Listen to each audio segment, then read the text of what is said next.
Okay. Yeah, you have really, I have to give you a compliment because you really have a lot to offer. And I feel we have a benefit of having you on the board. How many years are you on the board now? I think 1.5, maybe two. But thank you. Yeah, no, it's you try to give back however you can. I mean, John Fontillos probably knows just about as much as I do. It's just it's very challenging in his field as well as in mine to participate. So it's just you do what you can. We are live on YouTube, so you might want to keep the cursor to a minimum right now. Okay. See, Okay. Paul has joined us. Paul, I'm going to make you a co-host. Oh, wrong person.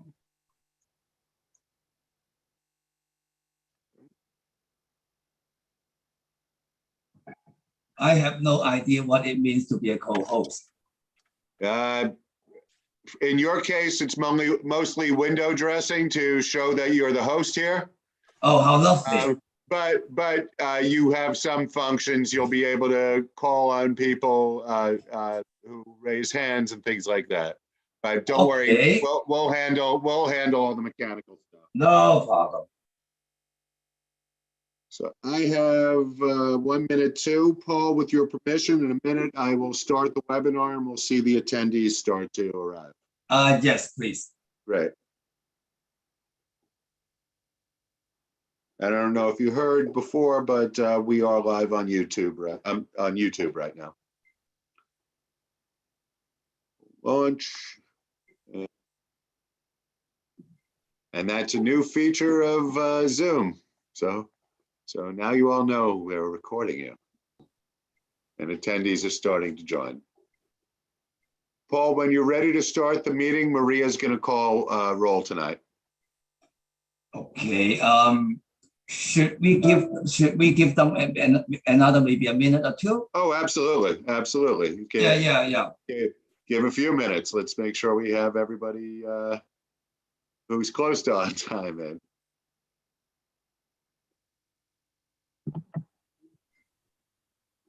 Well, actually, that is an excuse. I'm trying to locate the agenda myself. Oh, I can send that to you. That's not a problem. It's going to take me a minute, though. Probably I should be able to search that from the email. But okay. All right. So I'm going to mute myself for a minute. Oh, and I see we have one of our new board members who's joined us tonight. So I haven't met her yet. So we'll all get an opportunity, hopefully.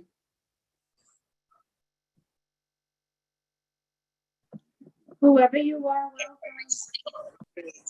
Hi, everyone. Hi, Cynthia.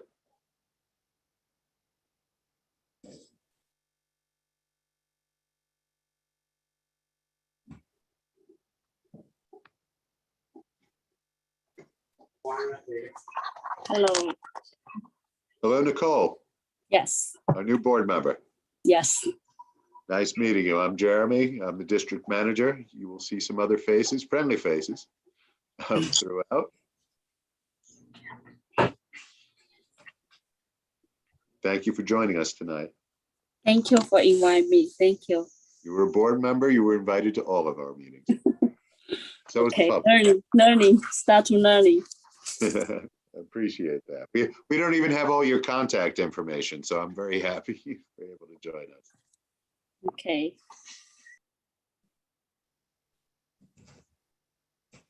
Hi, Nicole. Welcome. Nice to see your face. Hi.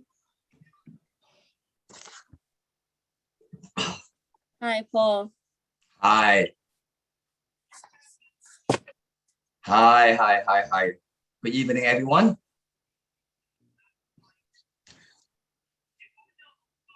So since we have a few more people here already, so we just start the meeting. Maria, please. Okay, so I will be taking attendance. When I call your name, please unmute yourself, say present or here, and then mute yourself once again. Thank you. Okay, Cesar Zuniga.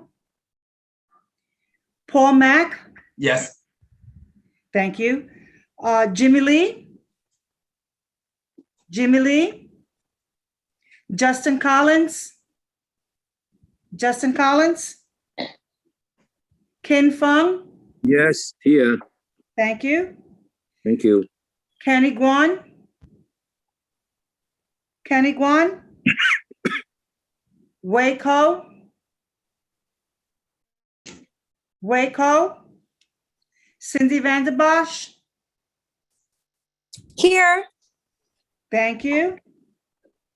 Okay, that's all the committee members. I want to acknowledge the following board members: Beverly Kleinman, Cynthia Gonzalez, Nick Azadian, Victor Swinton, Pat Ruiz, Nicole Wong, and Cynthia Field. Yes.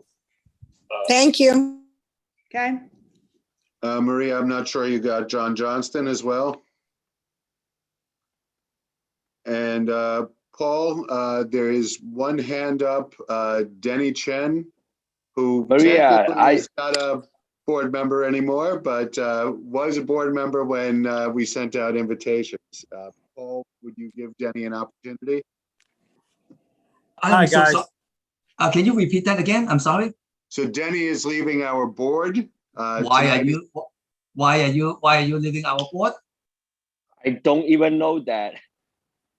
So Denny, you may want to check with the borough president's office because we got a list of the new appointees and people who are not reappointed. You were the only one who was not reappointed. I assumed they let you know that. But there's still 2 vacancies, so you may want to reach out. I had assumed you wanted to drop off. No, and wow, you know, something that surprised me today. So I Denny, never why don't received you anything and from I them. talk tomorrow? That's okay. Why don't you and I talk tomorrow and I will help you reach out, assuming you want to remain a member. Okay. All right. Yeah, sometimes maybe due to the fact that you may miss the deadline for the you know, No, the I appointment submit every- that. I submit that. Yes. Okay, sure. All right. Okay. So what? I'll help you clear that up, Denny. Okay. Hi, guys. Kenny is here. Yeah, I'm here. I'm here. Okay, sure. Thank you. Hi, good evening again. Thank you very much for joining both the committee members as well as the board members that are supporting our committee. So actually, there are 2 items that we would like to talk about. The first one will be a small business reopening and the assistance that they need. So basically, I think since the pandemic, I think the majority of the store they were closed. And that now they are beginning to be open. Some of them, they are doing quite well, maybe even better than before. But a lot of the restaurants and a lot of other small business, basically, they are still suffering. And the fact that sometimes they were not doing so well even before the pandemic. So therefore, when they try to apply for PPP or the restaurant revitalization loans, a lot of times when they compare the tax return prior to the pandemic and during the pandemic, actually the difference are not that high. So therefore, a lot of people, even though they apply, but they actually got rejected for both the PPE as well as the restaurant revitalization program. And many of them seeing that the assistance that they might be getting would be so low that they decided not to go through with it. Because we have been running a small business assistance program for the 8th Avenue and 7th Avenue area. So therefore, we have been assisting them in doing the reopening as well as applying for whatever assistance that they might need. But many of them, they are still struggling. So therefore, I think one of the topics that we want to discuss is to see how we might be able to assist them so that they will become, so they can go back to their normal business model where they are receiving more customers than now. So I would like to ask anyone would have any suggestions on that. Paul, may I chime in for a moment? Yes, please. Sorry. So in May, our Economic Development and Waterfront Committee had a meeting with the Brooklyn Chamber of Commerce, who were talking about this very issue, and grants that are available, and low interest loans and programs that are available. No fee for the service of them assisting. It's available in multiple languages, and their assistance, I'm sorry, is available in multiple languages. And you don't have to be a member of the chamber, and they don't pitch you to become a member of the chamber in order to use their services. That meeting was recorded and translated. So we have that meeting in English, Spanish, and Chinese. It is available in perpetuity on our YouTube channel. We can make that link available to anyone for any business that might want to learn more about it. We can help them be in touch with the local folks from the Brooklyn Chamber if they wish. I see one of our board members' hands up. I know she was at that meeting. I'm not sure if that's what she wants to speak about. Hi, Cindy. Actually, I was at that meeting, and as a small business owner, I also took advantage myself of their services, and I've been really pleased so far. So personal testimony to that the Brooklyn Chamber is doing great work. But I also wanted to share something different, which is, and this might be something you're already aware of, but NYC and Company has been doing all kinds of promotions about outer borough businesses. And not just targeted to tourists, but to all New Yorkers, marketing campaigns. And I'm just wondering if that's another avenue, and I'm happy to put you in touch with the folks that are kind of focusing on outer borough promotion. Okay, because sure. they're doing that right now, whether or not you're a member, because they understand the important role. As far as I understand, I've been sort of, I work in the tourism industry, so I've been sort of following what they've been doing, and so they're doing various different campaigns that might help raise awareness. That and Link NYC right now for small businesses is also posting free or very low cost advertising. So those are a couple of ideas, but I was also thinking, is there a way that the community board could, I don't know, maybe it's the community board, or maybe it's,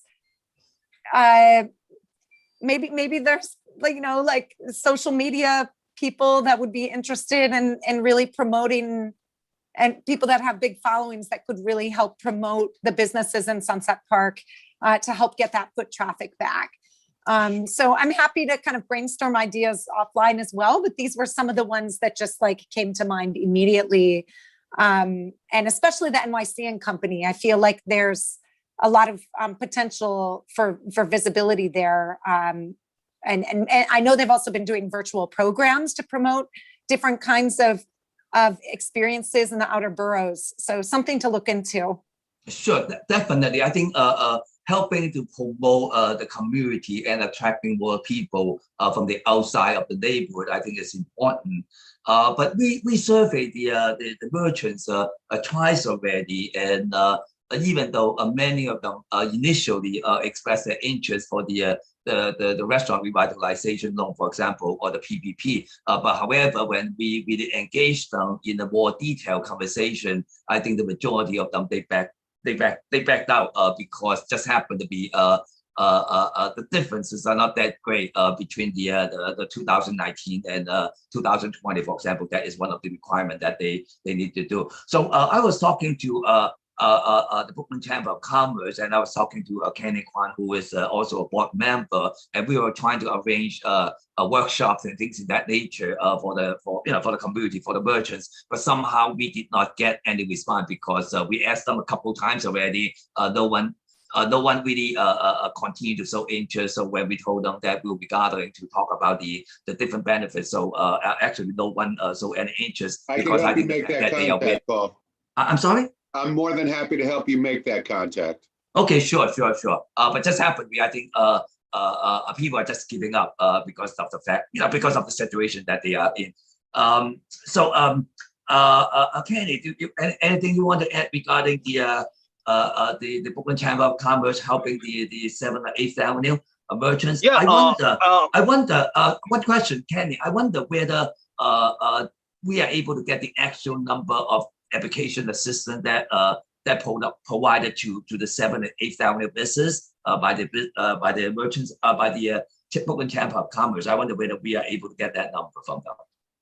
yeah, we actually have a team who would the name is Stanley Wong, and actually he's the outreach and also liaison for the Asian community.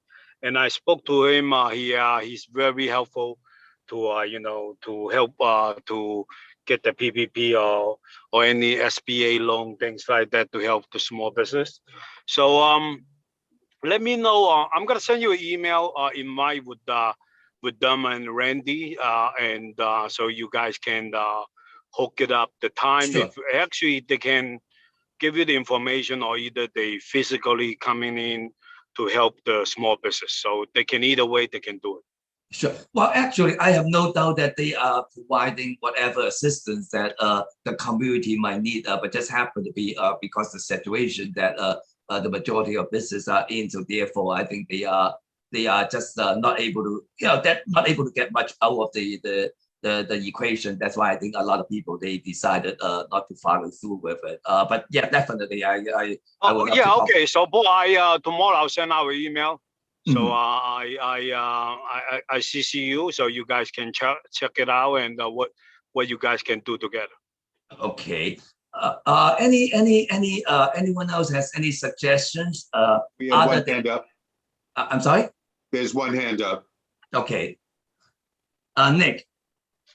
So, Paul, there are other programs. I guess mainly would be EIDL, I believe is one of them, or emergency something disaster relief loan. I probably completely butchered what that is, but it looks at loss of revenue given whatever has occurred, and then will offer a loan. I think it's up to like 50% of what the business's revenue was for the year, which is completely separate from PPP or restaurant relief. And so for some businesses that maybe weren't doing so well prior, it may not help those, but if there was an attributable loss, that is another avenue. And those interest rates are very low. They're very favorable for businesses to try to restabilize, and then you can, pay them off over 30 years or whatever else you may wish to do. The challenges that I see is just the SBA is not language friendly. It is 100% in English, and a lot of the terms are in what I would call legalese. And so, having the chamber come in and help translate for, a lot of the business owners that may not speak English or may not, be familiar with, that kind of, presentation of the English language would be extremely helpful. But I think the other half is really just making sure that the business owners are aware that this program is available, and still is available for them. And it's not just PPP where, that program may not have worked, but this one possibly could, and just making sure that everyone is aware of this. Okay, sure. Thank you. Thank you, Nick. So probably we will get more information from you, and maybe putting everything together so that we're able to send it. Again, we are in touch with the business every day. So we could just other than being chair of the committee, I also work with a big organization, so we have the capacity to do the translation and do the distribution of the information. And again, if anyone's so interested, definitely I will call on you. I'll call on Jeremy and other people to see what we are able to put together to assist. Well, I'd be happy to help you, whatever, thank you. whatever you need. Thank you very much, Nick. Anybody else? Danny or Tony?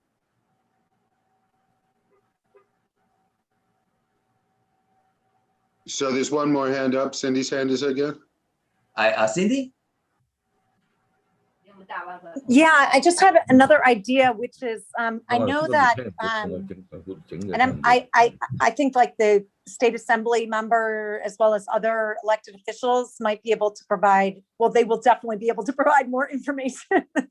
But like on the 26th, I know that the New York State Assembly passed a bill to establish a restaurant meals program as part of a SNAP kind of thing. There's all these different programs, some of which are being run by nonprofits, some of which are being funded through government kind of funding to support restaurants and address the issue of food insecurity. And I'm just wondering if that's another avenue that might help generate revenue for some of the restaurants that are really struggling right now, that would be like a way to generate income. I'm not sure if there are already restaurants plugged into that or into those types of programs, but that's another area for exploration. Sure. So thank you. Definitely, we'll incorporate that into the newsletter that we'll be distributing to the small business along 7th and 8th Avenue. Any other suggestions?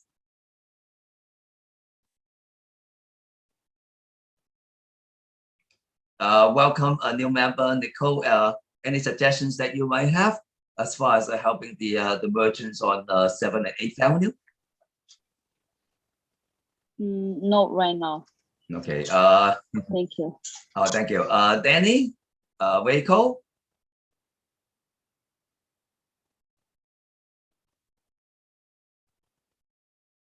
Okay, so You want to open that up to attendees, if attendees want to raise hands? yes, yeah, of course. So attendees, you could use the raise hand function as well if you'd like to have an opportunity to speak right now.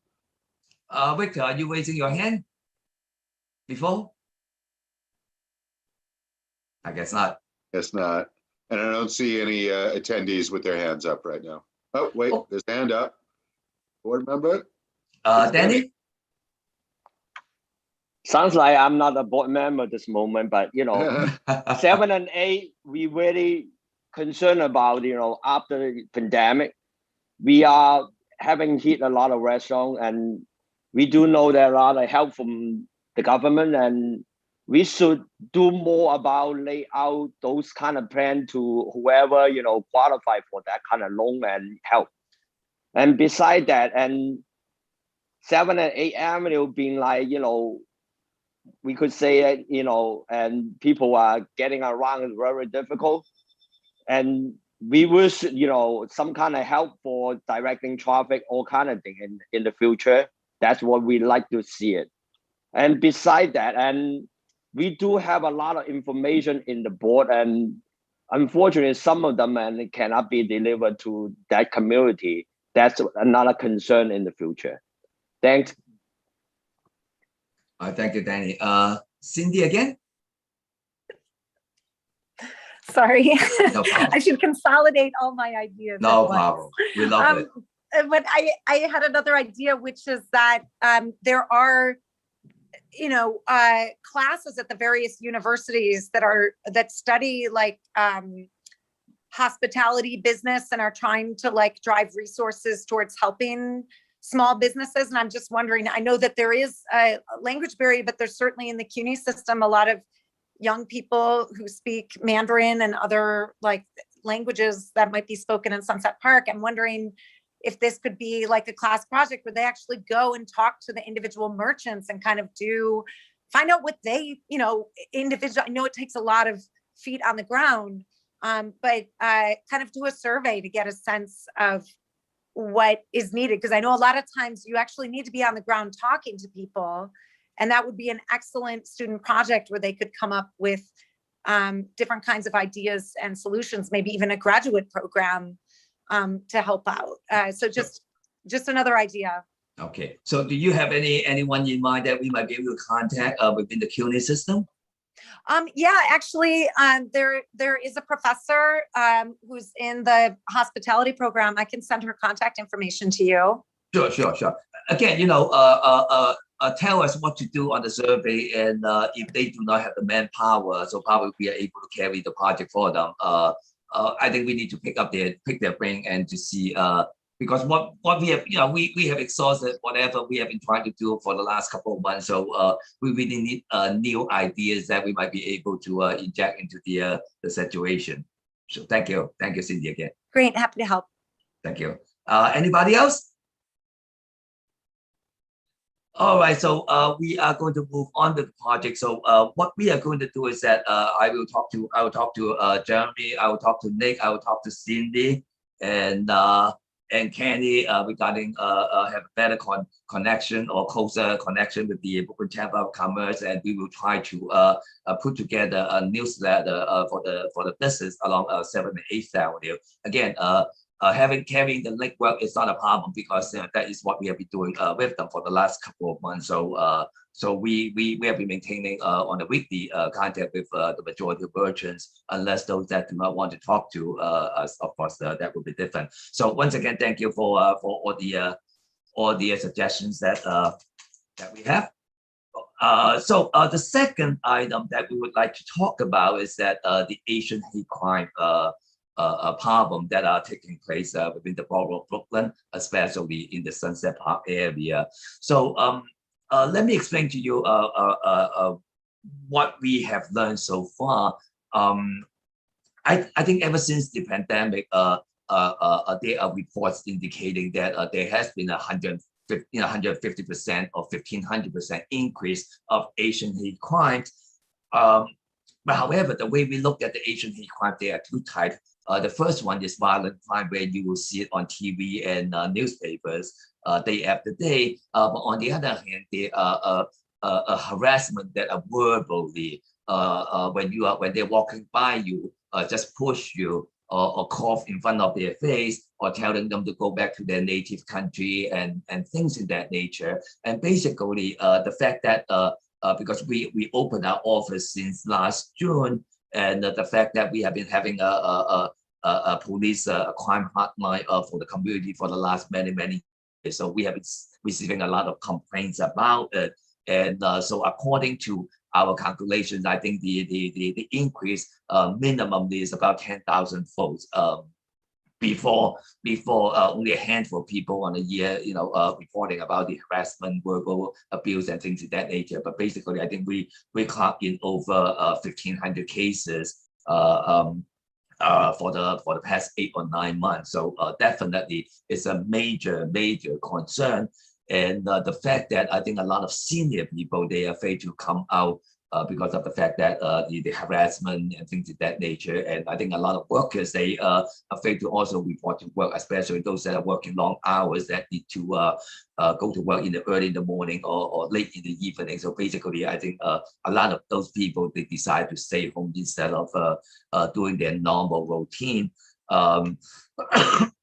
So what we have been doing with the organization that I work with is that we have been coordinating a couple a major meeting with the NYPD headquarters, with the hate crime units of local policing. In fact, we had a meeting yesterday involving the NYPD crime, the Asian crime task force, as well as all the 5 local precincts that has a high percentage of Asian population, including the 7-2, the 6-6, the 6-8, the 6-2, and 6-1 from Benson, Ship Bay.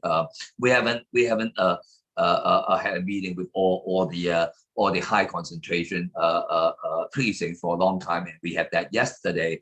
And again, I think the majority of people, again, because of the language difficulties and because of many factors, they might not, when they encounter a situation, they might not report the crime. So therefore, even though we are really seeing it happening day in and day out within the community, but however, the local precincts or the 911 system, they are not really capturing a lot of those informations.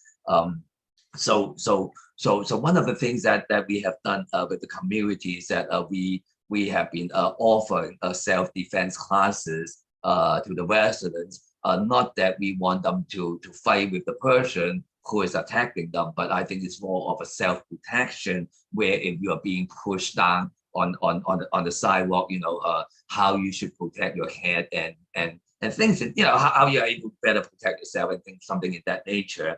We had about 6 classes already, so we ran our funding, so we can no longer do the self defense classes. Another thing that we have been trying to do is that we've been trying to secure some funding so that we're able to purchase and distribute the personal alarm alarm device where you carry you carry that with you and you pull the plug and then the alarm will sound off. I think during the very busy hours, the alarm sound might not be drawing a lot of attention, but I think in the late evenings and when you are in the more remote area, I think the alarm would be able to draw the attention that you need and be able to really hopefully scare away the person that might be attacking the victim. So those are the two things that we are hoping to do. But however, I think the community is very, very concerned about it, and so I wonder any other suggestions that you might have that we might be able to provide safer environment. Of course, I think the 7-2, I think they have been doing a very good job. I think the new captain or the old captain have been here for almost a year. I think he has been doing a wonderful job as far as protecting the community. But a lot of times, well, I guess the way we look at it is that we have been here for 30 somewhat years, so we have been really telling the community that, hey, you really need to report a crime whenever that happens. But however, a lot of people are not doing it because of whatever reasons that they might have. And nowadays, I think when we tell them that when they call into our police hotline, when we tell them that we would assist them in recording the crime, a lot of times they are showing their frustration because what they are seeing on the ground is that a mental health or non-mental health situation, they attack the victims, and the next day they are being released because of the bail reform and things of that nature. So I guess on one hand we understand the police is doing whatever they could, but on the other hand they are really their hands are really tied. So tied up. So therefore I think the community are frustrated that yes, I want to report it, but however after reporting the crime, basically nothing happens. You are seeing the person next door. I think for example, just 2 days ago, when a mental health a challenged person, attacked somebody randomly on the street, and the guy had been arrested many times, and what is going to happen? Probably he's going to be released sometime soon, and so therefore, I think that discourage a lot of people that want to report the crime, and again, we are hoping that if they can report that. The crime, so at least when the local police, when they do the officer assignment, they'll be able to assign them to those locations. So one of the things that we are hoping to achieve is to really create a simple phone app where people can just easily type in the basic information, and then on a regular basis that will collect information and forward to the local policing. So at least not the official report, but at least the policing command would know where exactly things are happening, and hopefully by distributing their manpower accordingly, that we could eliminate some of those problems. I see Victor raise your hand. Victor? Yeah, good report. There's a couple of things. The statistics that you threw out with the number of reports that are made, did the NYPD provide kind of the location of times of most of these attacks are happening? Well, actually, if we are talking about the information that we receive through our hotline, basically people just call in our hotline to tell us what did happen to them. But however, I think they a lot of times they refuse to make the official report. So basically, a lot of times we have the information that the local precinct may not have. I think that is the little situation that we have. And the reason I'm asking is that information shared with the precinct, because I think once they have an idea of times and locations, maybe they could start putting some police officers out on foot where this is mainly occurring. I think that omnipresence hopefully will deter some of this stuff, but I think more cops on foot in those areas will help. I hope, I pray that they will help detail some of those attacks. Yeah, whatever information we could gather from the victim. So basically, we forward to the local precinct already. But however, I think whatever calls that we receive is only a small percentage of what is actually happening on the ground in the neighborhood. Just very unfortunate. And Nick, I'm sorry. Victor, go ahead. With them so-called the victimization of these attacks where the people are feeling victims the second time because these individuals are being released. I mean, I think we have to really talk to our state elected officials on that. Maybe some of that bill reform, and maybe I'm being a little biased here, is not working dealing with these types of issues. Of course, some of these folks, they need some mental health issues, have mental health issues, and need some help. But some of these folks who are committing these crimes are like pretty much career criminals. And to have this revolving door, to me, is kind of penalizing the victim twice. Thank you. All right, thank you. Nick? So, Paul, I actually had a different question. This may not be helpful, but it's just something else that I've observed generally in the business community, which is, have you observed not so much, the assaults, but more of like discrimination in terms of business dealings? I guess it'd be like more of, it's still illegal, but it would be more on the civil side in terms of being illegal. And have you witnessed an uptick in that? Because I think that would not necessarily flow through the same reporting means as, obviously an assault, that will make the papers, but, being discriminated against on a contract or during some kind of business negotiation is more likely to go unnoticed. And have you, through your outreach, noticed more of that? And I don't know how to help combat that, but I guess, bringing it to the forefront or raising awareness would be helpful. Okay. Honestly, we do not have that information because I think a lot of times even the victim would not have the idea. When you, for example, if you're negotiating a rental list and the landlord suddenly increase the rent roll that they want to collect, so sometimes it would be difficult to see whether the person is being greedy or the fact that now that they no longer want to deal with one ethnic group, that's why they I think if you're renting the apartment, you'll be able to capture that information a bit fuller than doing a negotiation on that. Yeah. But definitely we'll keep an eye on that situation to really see whether something in that nature is really happening. But again, I think it's a bit difficult to detect the fact that things are a bit crazy nowadays, with the prices and everything. Certainly. I mean, from what I can tell you with some of the folks that we've worked with, I mean, I've heard some really rather vile stories. I mean, granted, I work in construction, so I mean, it's pretty rough and tumble, but I mean, even for that, it was pretty bad. And, we can talk about it offline, but I would imagine that a fair amount of that is occurring. It just is not getting the publicity that it probably should have to really firmly explain to some of these bad actors that that's not acceptable. Sure. So I guess we will keep an eye on that to see whether that is really happening on the ground.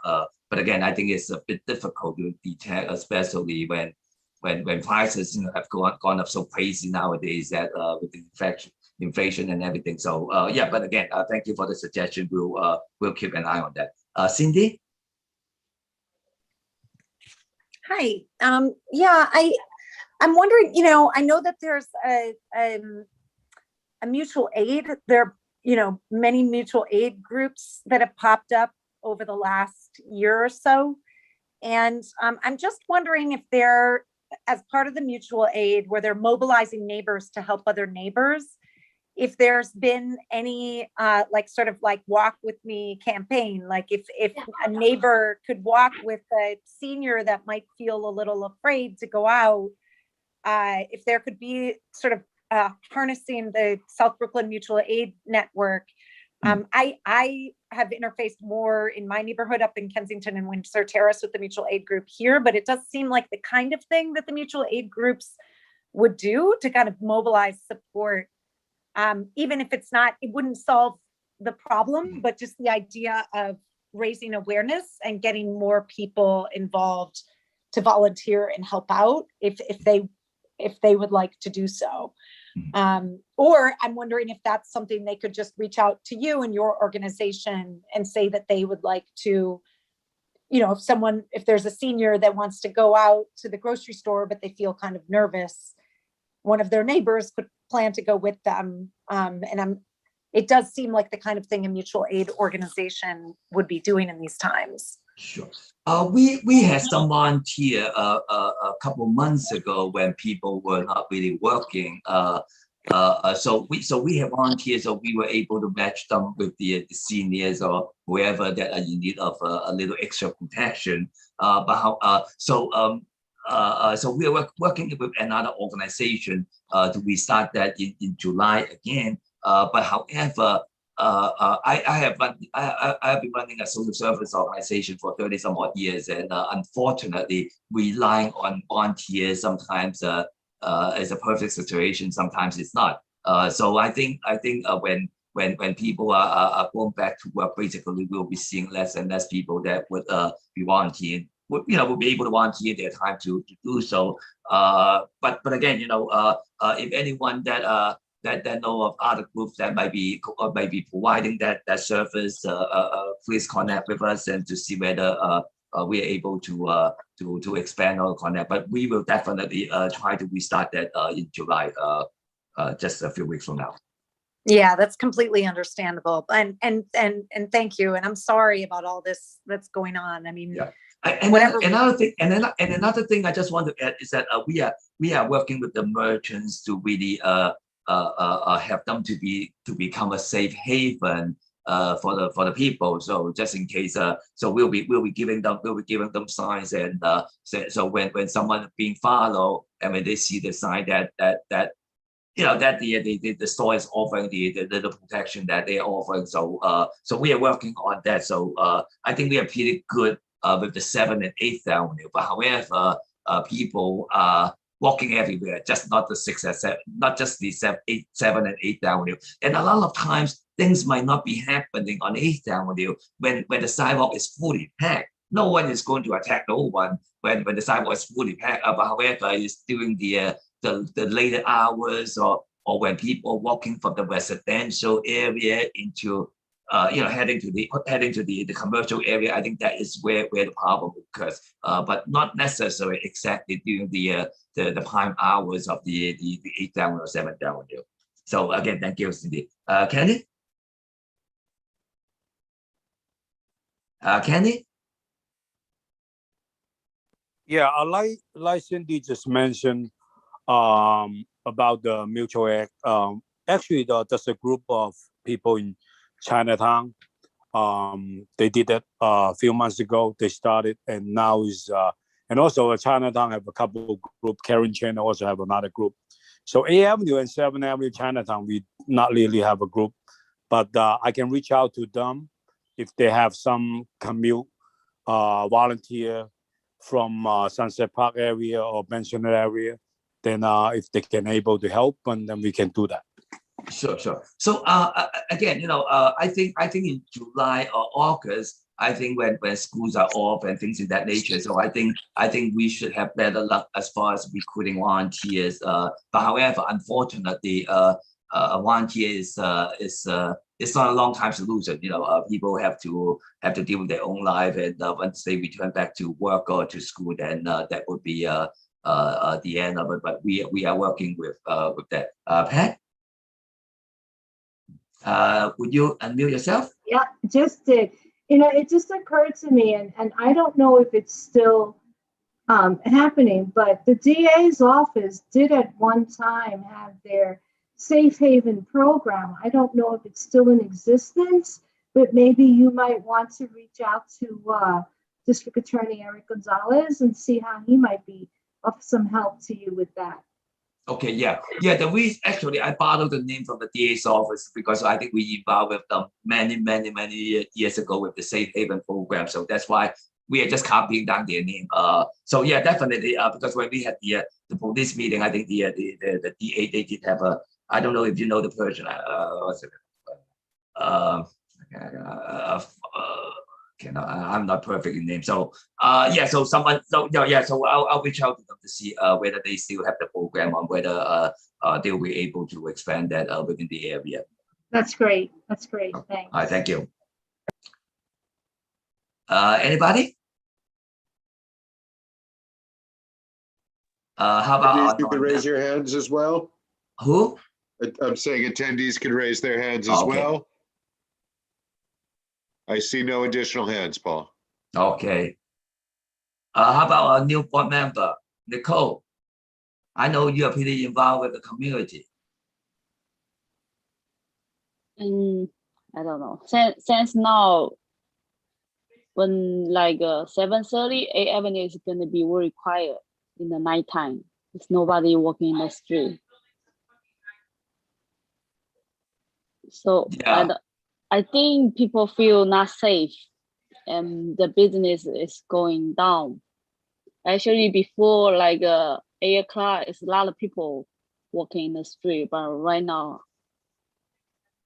yeah, I don't know. Maybe you can do something to how to let the community member feel safety, and to get out, to go back like before, and the business will getting better. Yeah, I guess that the reason the business are closing early because there is no longer a customers walking around, you know, after certain hours. So I guess it's one way to do that is to increase the walking traffic, you know, in the area in the evening hours. But unfortunately, I think I've been to Manhattan, Chinatown. I think they're having a similar situation. So it's in Flushing. So I think it's really impacting everywhere, not only in the Asian community. Can I do a little commercial? For example, I was so hungry, so I went to Outback yesterday, and it was pretty empty in the parking lot. It was pretty empty inside. I went in and I was told that I have to wait 15 minutes for a table. I asked them why, because they said they only have 4 waiters. Outback on 86th Street, they are crazy. They are busy. That's crazy, but they are losing so much customers that they only have 4 waiters working for the whole restaurant. So I think it's really a situation not only affecting the Asian community in Sunset Park, but basically I think even in Bensonhurst, even the Outback Steakhouse, where you have to wait a long time during the prime hours. Basically, they only have 4 waiters serving maybe 10 tables only during the dinner time. Yeah, so I think that is the thing that are happening every day. So I think some people suggest that people mentioned that one of the reasons that is that because I think people change their habit. Many people, for example, I don't cook before the pandemic. I don't cook. So I always utilize the business for my lunch and dinner, and because of the shutdown, basically a lot of people they have no option but decided to start cooking, and once that habit gets going, so basically people might think that all right, instead of going out, let's do the cooking. Yeah, so I think that is the attitude that we are seeing people are changing. Also, I think. Very unfortunate. Danny? Hi, Paul, and I'm very happy everybody, you know, try to come out with idea to help, you know, our community, because it's such a bad time. I mean, such a serious crime, and also the hate crimes going around us. And would you think about it? We have a civilian patrol in 8 Avenue. Maybe we could work with them and see how they could help out for during this time, and because they are most likely they are patrol around 8 Avenue area. Okay, we will talk to them but I understand that their manpower are not as high as they would like. So therefore, I think it's only I don't know, maybe 1 or 2 patrol cars cover the whole area, and I'm not so sure exactly their operational hours. Yeah, I will reach out to them and find out more information. What are their routes, and what are their hours, and how many manpowers that they're offering to the community. Anybody else?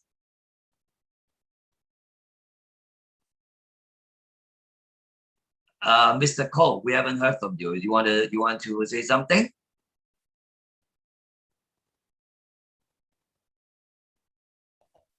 Can you hear me? Yes, definitely. Okay. In A Avenue area, and now, I think it's a lot of problem created because a lot of double parking, and then people they are walking on the street. It's not following the rule, and then and now hate crime happen, and then a lot of people and now scared to go out, and so in the past is a lot of busy area, and now become very quiet area. We are doing business in A Avenue, and then we feel out after 7 p.m. and then there's almost there's no people is walking on the street, very quiet. Even the supermarket and they close down at 7:30. It's ridiculous. Sometimes when we just get off from the office and then go to buy something and get nothing to buy. So it's cause a lot of inconvenience.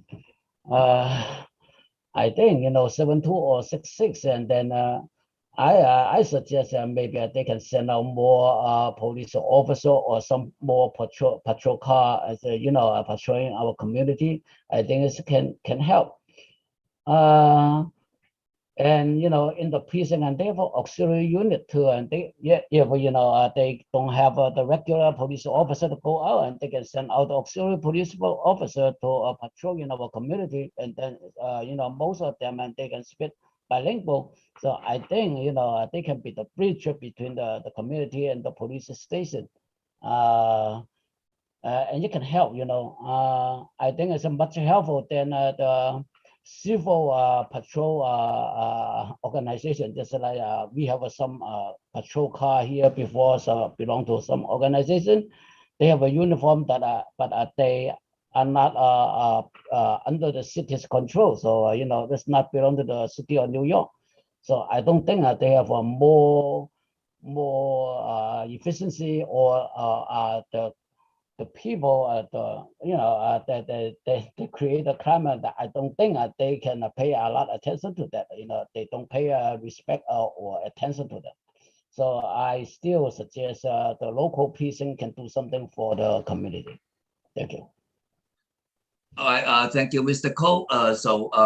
I will reach out to the 72 captain, which we have a very good working relationship, and see whether there are possibilities that they could have more auxiliary police to be assigned on 8th Avenue. Yeah, so I think the early evening hours, probably starting from 6:30 to 8:30, 9 o'clock, if they're able to really have a more foot patrol along the avenue, I think definitely people would feel more safe as far as venturing out and patronizing the business. And another thing is that I just want to point out for everybody's information that it used to be 8th Avenue, the Sunset Park community. I think we attract a lot of customers from Bensonhurst and Bay Ridge, those people that would want to come in for the Chinese food and things of that nature. But however, because of the parking situation that are getting worse and worse, there's no way you can come to 8th Avenue or come to the Sunset Park area at 7:30, 8 o'clock for dinner and be able to look for and be able to find a parking space when all the residents, they are back home already with their cars. So I think therefore as a result of that, then all of a sudden we are seeing more and more business, especially restaurants that are opening in the Bensonhurst area, where people would just from Bensonhurst walk to Bensonhurst instead of driving their cars and trying to look for the space. So I think that is also another problem that the Asian community in the Sunset Park area are facing because of the lack of parking space. So it's really deterring a lot of people that are coming in. So we hope. I don't think I cannot even say hope, because I do not believe that there's a way that we are able to change that, because that is something that we have been saying for a long time, but without any public parking space. So basically, there's none nothing we are able to do. So therefore, we are seeing more and more customers that used to come to Sunset Park. They are just staying back in their own neighborhood, either in the Bensonhurst area or in the Bay Ridge area. So that is very unfortunate. Kenny? Yeah, Paul, I just want to mention, have you started a meeting when you mentioned about the 8th Avenue and 7th Avenue one-way street issue with the DOT? So just want to dress up here with the Asian Community Affair. Okay. We will get to that after the second agenda, because I need to verify with Jeremy whether we are able to talk about DOT issue. Okay. All right. Yeah. After this, I'm going to ask Thank Jeremy to see whether we should we can talk to her about that. Pat.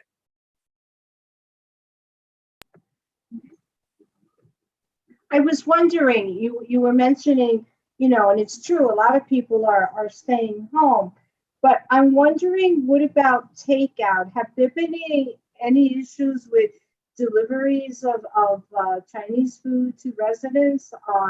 Is there any fear towards that with the delivery people? Definitely. For the last couple of months, especially when people were afraid to come out, definitely people rely heavily onto the delivery type of situation. And at one point or another, I think they have a situation where they were not able to have their delivery workers to come back to work because they were just too afraid. The fact that the racial tensions and the pandemic, the virus. So therefore, I think are we seeing a lot more attacks? Probably more attacks as well as more harassment. But however, people still need to do that because that is the only way that they're able to survive. So I think we're in a very bad situation. People are afraid, but at the same time, they need to carry on with their lives.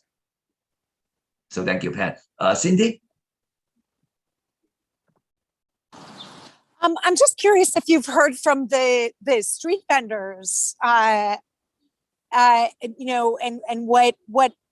whether they've reported issues as well. I was just thinking about the delivery workers and street vendors who make their living out on the street.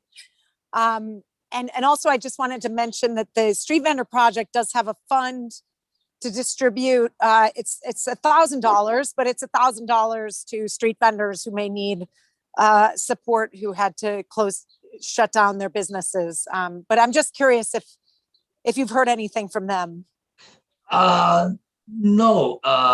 And the reason why no, because I only talk to the people on 7th and 8th Avenue, and all their customers are Chinese. So therefore, I don't think they have any issue with those. But however, again, when we're talking about street vendor, we are talking about the licensed one and the unlicensed one. So, yeah. So for the $1,000, are they for the licensed, the legal street vendors, or for everybody?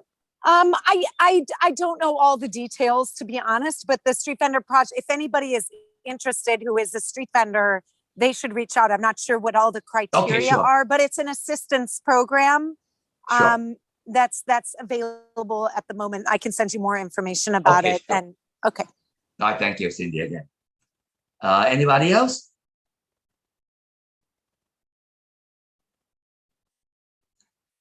Okay, so now I have to ask Jeremy whether we are allowed to touch anything with the DOT proposal. So, Paul, I think you can discuss anything, but I think if it's the motion that Cesar said you and he had been discussing, which I think focused on process rather than the merits, I think that would work if you're going to do a motion. But if you're going to discuss the merits of it, that motion would belong in the Transportation Committee. Okay, so am I able to briefly introduce to everyone?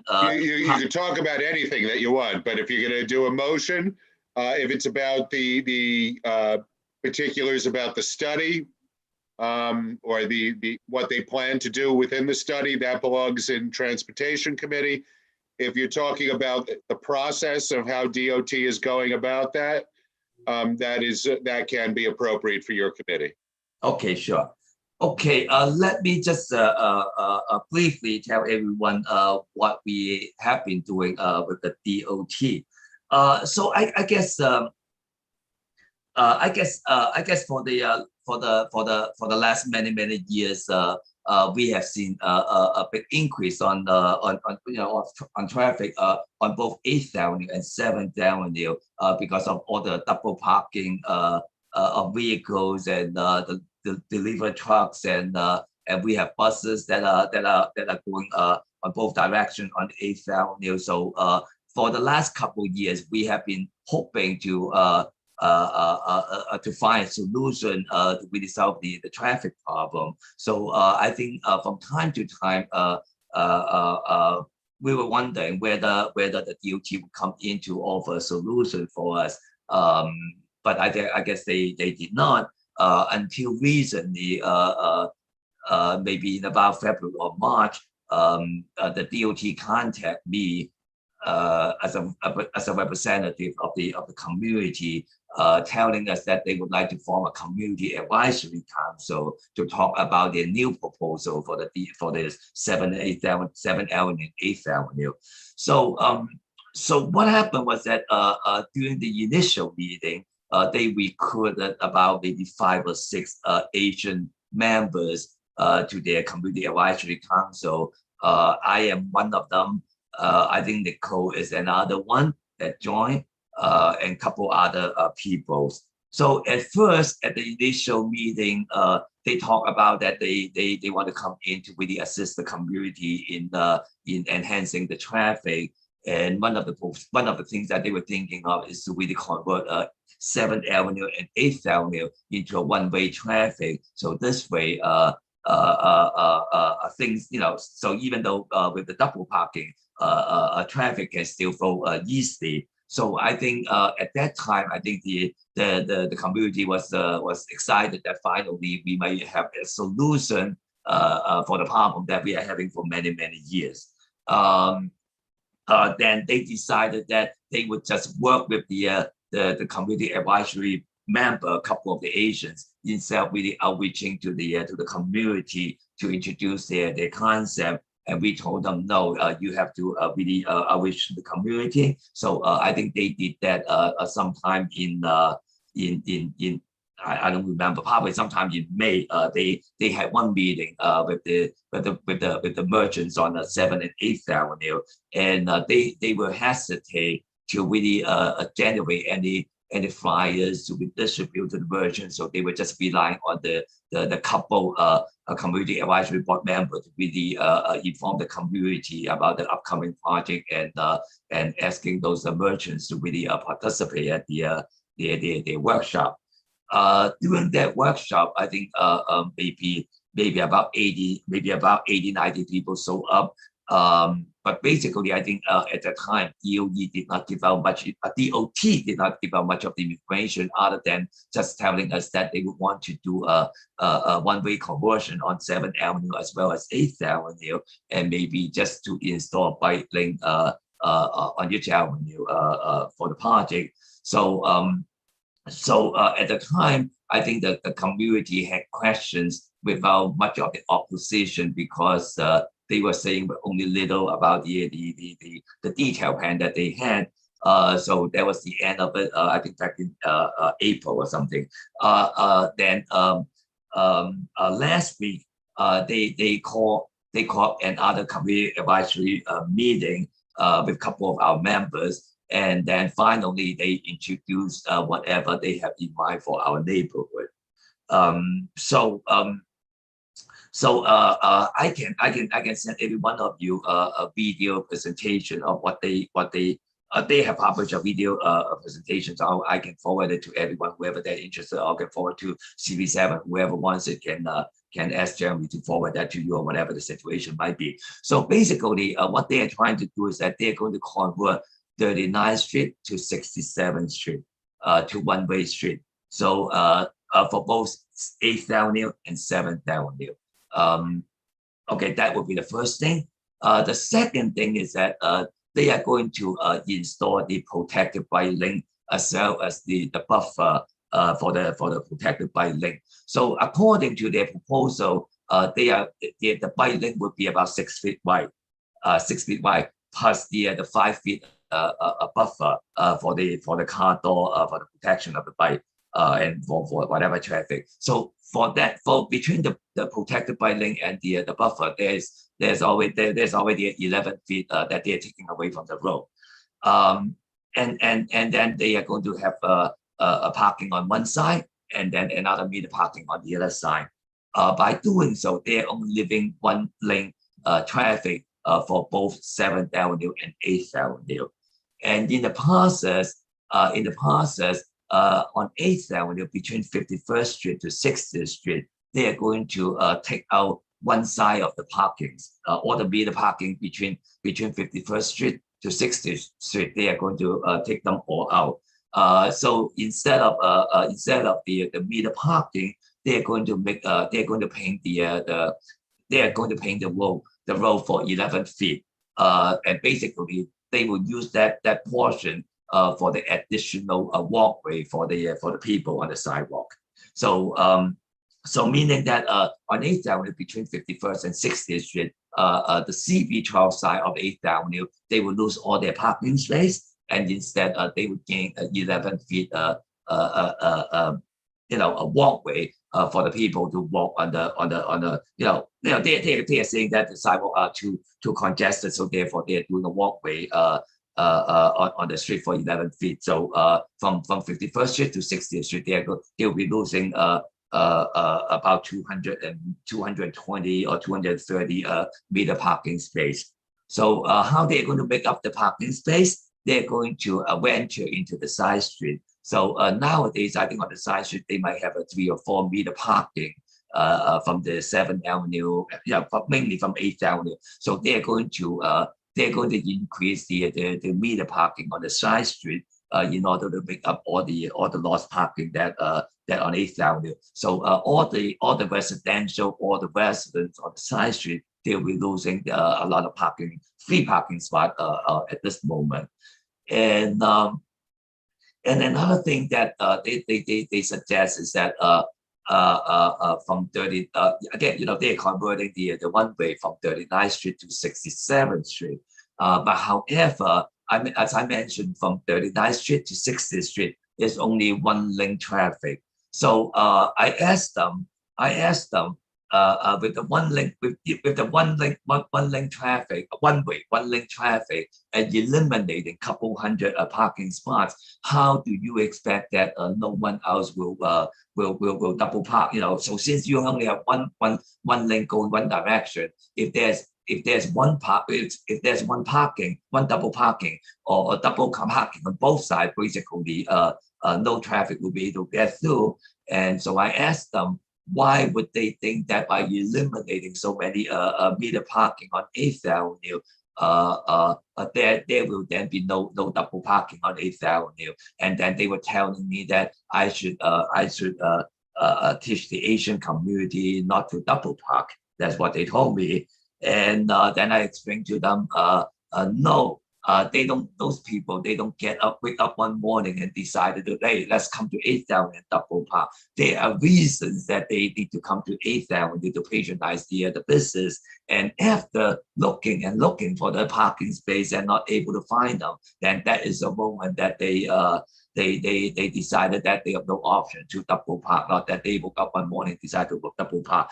And the same thing, they might install some loading and truck loading and unloading. But however, I think those space will be taken advantage by those people that are double parking now. So so those double parkers, when they see their empty space, of course they will go in. So when the trucks that come in to do the loading and unloading, they will have no option but to double park. So therefore, whenever a truck double parking, definitely another truck will not be able to go through, or the bus will not be able to go through on 8th Avenue. So those are the problem that they are generating. And another problem that they have is that although from 39th Street to 60th Street, it's only a one-way, one-lane traffic. They are saying that because from 60th Street to 65th Street, they're going to have more traffic coming from 65th. So they're going to make still one way, but they're going to make 2 lanes. So they're going to decrease the size of the buffer, the size of the protected bike lane to squeeze two lanes between 60th Street to 65th Street. So what is going to happen is that if I come into 8th Avenue, making a turn on 65th Street onto 8th Avenue, then I get the luxury of a two-lane traffic, 2-lane traffic from 65th Street to 60th Street. But once I get to 60th Street, trying to get into 59th Street, then I will be emerging from 2-lane into 1-lane. And I think by doing so, definitely it would be a bottleneck situation for 8th Avenue. In addition, if there are trucks that are double parking because the loading and unloading zone are being occupied by other people, so basically the traffic will be 10 times worse than what we are now. So therefore, I think the community are having a lot of concern with their proposal, but more importantly, I work with the 7, I work with the CB10, I work with the CB12. Accordingly, Jeremy probably can correct me. So accordingly, the procedure is that DOT would come up with a proposal, and then they will visit the community board that are being affected, and then they will talk to the community board, make presentations, and to hear feedback from the community. But however, at this particular situation, I think the DOT is indicating that since they have their own community advisory council, so they no longer need to talk to the CB7, CB10, or CB12 board people. They don't have to listen to you. They don't have to talk to you. Jeremy, can you just explain that?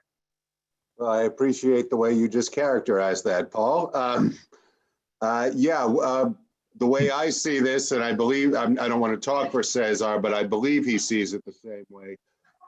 The community advisory panel that they set up and handpicked, quite frankly, is a way to get around the 3 community boards that this affects.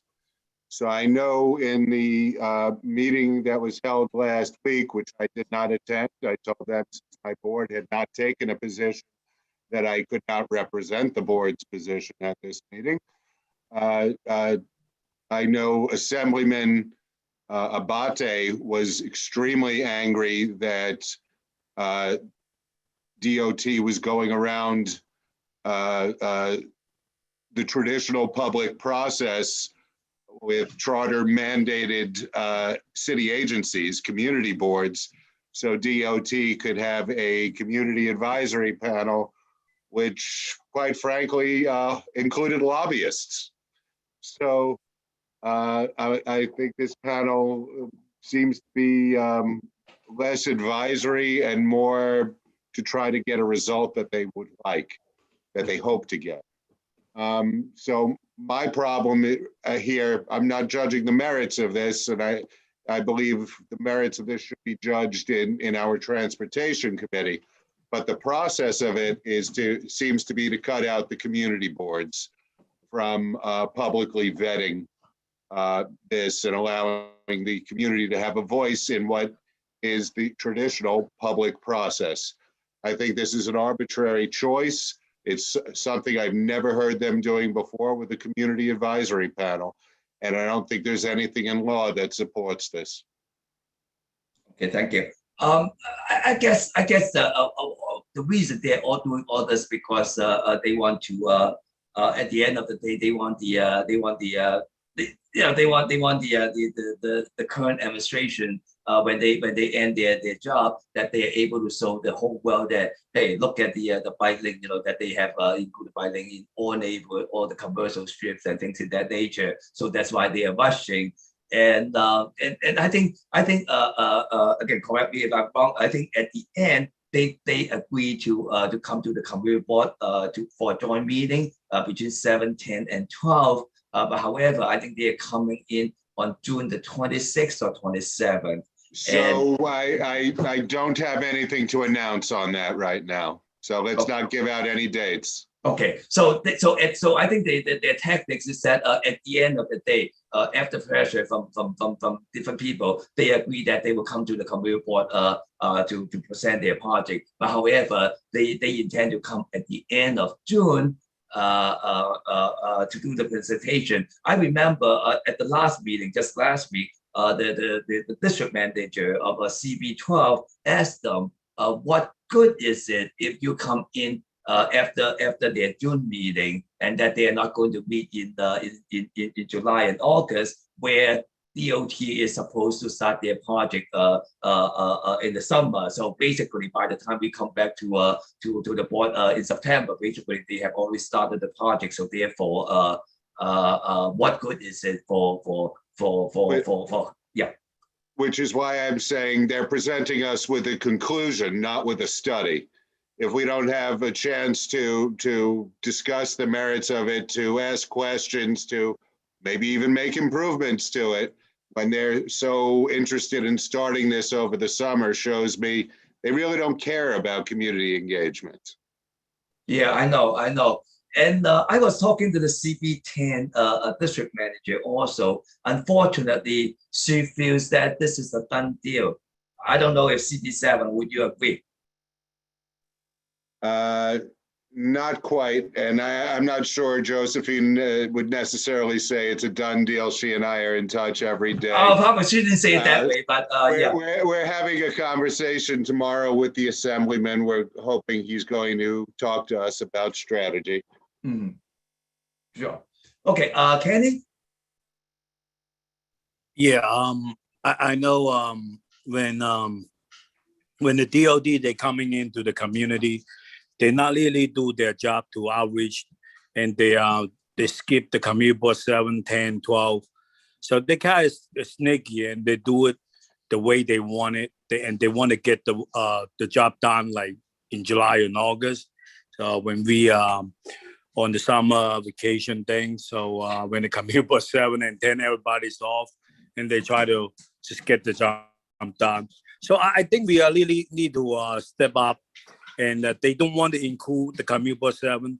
I believe if something is not right, and we have to be involved, and we have to they should get a community input or engagement. And what, we love the project, but we want to make it better. So, in that case, I think we should, more aggressive to get involved with this project. Okay, thank you, Kenny. Nick? This is just like a long line of how the DOT blatantly does not care, and almost treats the neighborhood along with everybody else as their own playground to do whatever they want. I would not want to be the DOT representative that shows up to the community board, because I can almost promise you it's going to be a very one-sided affair with a lot of screaming, probably worse than some of the IC hearings. But at the end of the day, I mean, this is the only voice that we have, and I would strongly suggest reaching out to our assemblywoman, the state senators, and everybody else, along with the councilmen, to really try to influence essentially our own government agency to listen to the people that actually live here, which is ridiculous, but has to be said. Thank you, Nick. Yeah, I guess we have been trying to contact our local council member, and I was told that he was receiving some kind of death threat, so that's why he doesn't come out anymore. Yeah, that's what I was told. Yeah. Wow. That's crazy. So Paul, how's the assemblyman Peter O'Bodies doing? He's suing the DOT, and what is the next approach with them? Have them give you any info about this? So I'm having a discussion with the assemblyman along with 2 other district managers and a couple of other folks tomorrow. I think he's going to tell us what he sees moving forward in getting DOT to listen to the communities. That's good. Yeah. Thank you. Jeremy, I have one question. I also got the invitation. Does it mean that I'll be joining also? You are certainly welcome to join. Okay. All right. I believe that invitation came through CB10. The assemblyman Okay. had the conversation with Josephine. Okay. So Sure. anybody who was on that, I'm sure the assemblyman asked for. But Okay. is that like a Zoom meeting? Like again, like It is, but it's the assemblyman's meeting, so it's not like I can invite anybody to it. got it. Okay. Nicole, I am sorry to call you again, but you are a member of the DOT Community Advisory Council. I understand that you missed the last meeting. Do you have any suggestions or comments on what they are trying to accomplish? It is totally different. Before they just say want to change to be one-way street, but right now they want to put the byline. Yeah, the bike and the buffer and many things. Yeah, and they're gonna lose a lot of parking space. That's not good for the community. Yeah. One thing interesting I want to share with you. One thing interesting I want to share is that we have done a survey since last week, since the DOT last meeting, after we learned what they are trying to do. We survey I don't know, maybe 400 or 500 business, both on 7th and 8th Avenue as well as on the side street. I would say approximately 80% of the business are rejecting their proposal or saying no to their proposal. But the interesting fact is depends on who you ask. I think people look at it as their self-interest more than whether the overall traffic is really impacting them. For example, I think should I be saying that? I don't know. I say whatever. I'm so old. I'm going to retire in a couple of years. What people can do. So my understanding is that people when we talk about that, we know that there's an assumption that 8th Avenue will be losing some business to 7th Avenue as a result of it. People are thinking that, hey, when you drive along 8th Avenue, now I can make an illegal U-turn and go back to the store that I want. And after the one-way conversion, you will have to make a turn to 7th Avenue in order to come back. And if you find parking spot on 7th Avenue and near the parking spot, you will have the store. You know, you have the product that you can get. So therefore, I think some people feel that by doing the conversion, 8th Avenue is going to lose some business and 7th Avenue is going to gain some business. And some people think that, hey, I will be in the best situation if I'm on 8th Avenue between 51st and 60th Street. I'll be in the best situation because there will be a lot of meter parking space that being lost. But however, if I'm out of that zone, I might think that is a good idea because your loss is my gain. So I think that is the interesting fact that that we got it, I guess. I'm trying to put it in a better way of that. Yeah. So depends on the location. That depends on whether if you are the owner of the building on 7th Avenue, you would think one thing. If you are the tenant of the storefront on 7th Avenue, you would think differently. If you are a merchant, you would think that by having more business, the landlord is going to increase your rent. If you are the owner, you probably think that by having more business on 7th Avenue, you know, the value of the building will go higher. So therefore, I think people are responding to the situation not necessarily because of the actual situation, but the self-owned interest. There are a couple of hands up, Paul. Okay, sure. Pat? I don't know if it's appropriate at this time, but I'm wondering about calling a motion to ask the DOT to delay the project until such time that they can communicate and work with the 3 boards. Okay.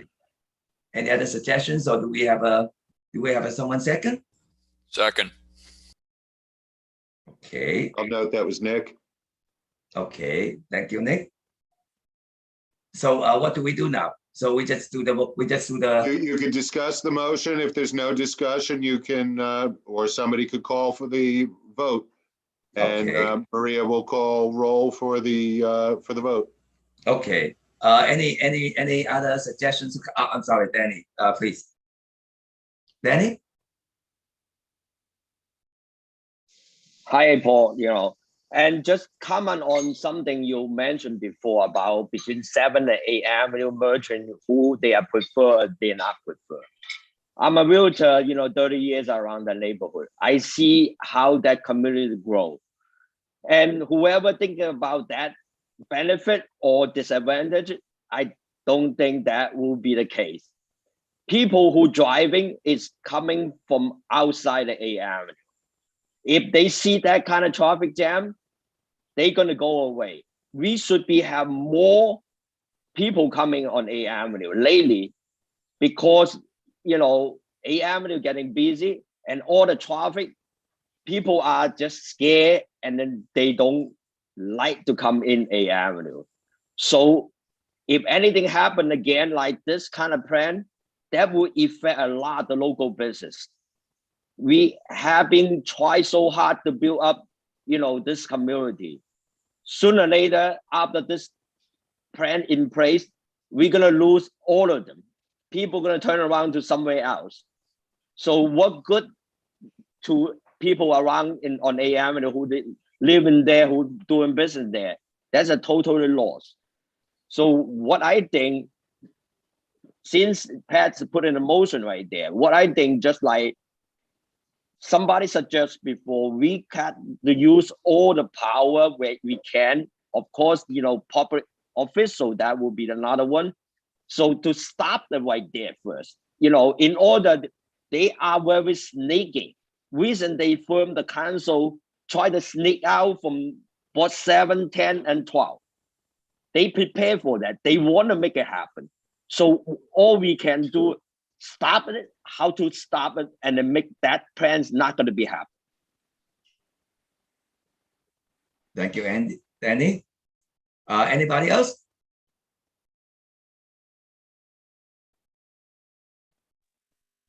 I see no additional hands. Okay. Okay, so we should do the voice vote, or So that depends. You could ask for unanimous consent. And if nobody objects, you could call it a unanimous vote. If somebody objects, we could do a roll call vote of committee members. okay. Is there any objection from anyone? All in. Kenny, Okay, is that an objection?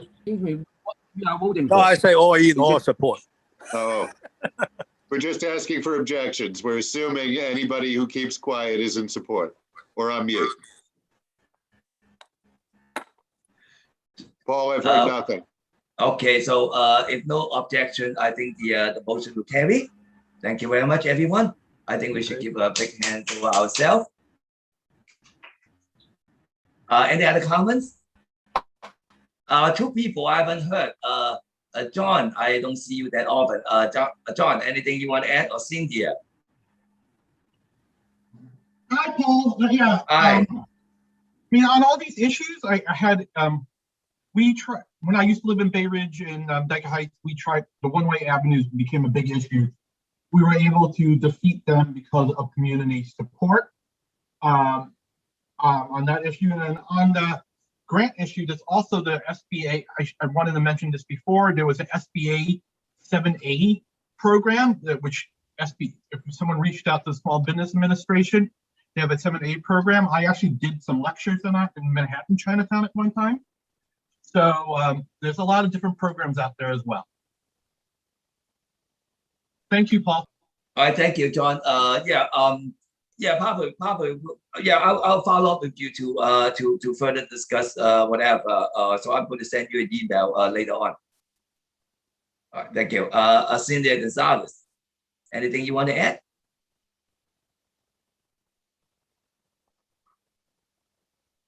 Okay. Anybody else? So hearing none, so I guess we could adjourn the meeting. So once again, thank you very much for joining both the committee member and the board member that are supporting our community. Those are the issues that are very important to our community. Losing the customers, not being safe, and being unfairly pushed, by the DOT to give us something that that we don't deserve. So once again, thank you very much for joining, and everyone have a lovely night, have a lovely weekend. So hoping that we will continue our conversation sometime very soon. Once again, thank you, everyone. Thank you. Thank you, Paul. everybody. Thank Good you. night. Thank you. See you. Thank you. Thank you. Bye bye.